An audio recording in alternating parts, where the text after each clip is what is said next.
The rest of the story. In the medieval Dutch town of Leiden, in the early 17th century, the immigrants were getting restless. There was a significant immigrant population, you say? Back then? Oh, yes, you bet there was. You see, the people of Leiden had a motto in those days. It was a slogan not unlike our own, give me your tired, your poor, your huddled masses yearning to breathe free, and so on. Their saying was, quote, Leiden refuses no honest people free entry, period. Wasn't quite as catchy as the generous entreaty inscribed on the pedestal of Our Lady Liberty, but it was effective. So effective that within months of its first utterance, 30% of the town of Leiden was foreign-born and foreign-speaking. But eventually, as I say, these immigrants grew restless, and the issue, hear this now, the issue was tolerance. For the immigrants had come to Leiden in the first place, fleeing intolerance elsewhere. But after only a little more than a decade in warm, welcoming, tolerant Leiden, the tolerated immigrants lost their own tolerance for their new home. Our children are becoming too assimilated, too Dutch, the ungrateful immigrants began complaining, or we aren't getting important enough jobs. And, predictably, when the Dutch natives of Leiden began hearing that sort of thing, they began rethinking their original policy of open doors and open arms. No, the Dutch refused to deport their malcontents, but their individual unofficial attitudes became less hospitable.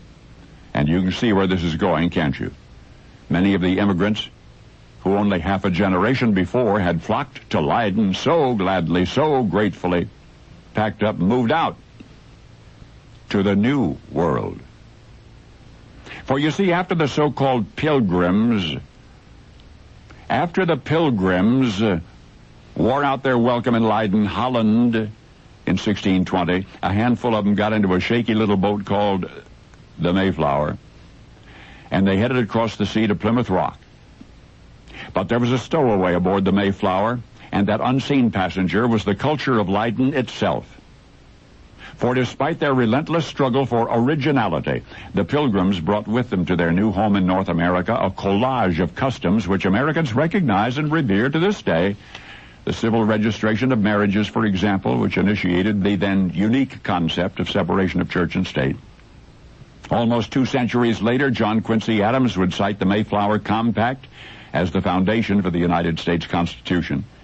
But did he know that the United Colonies, which the Pilgrims established in New England in 1643, the consolidation of semi-independent jurisdictions into one nation, was based on a form of federal government that they'd first observed in the Netherlands, the United Provinces.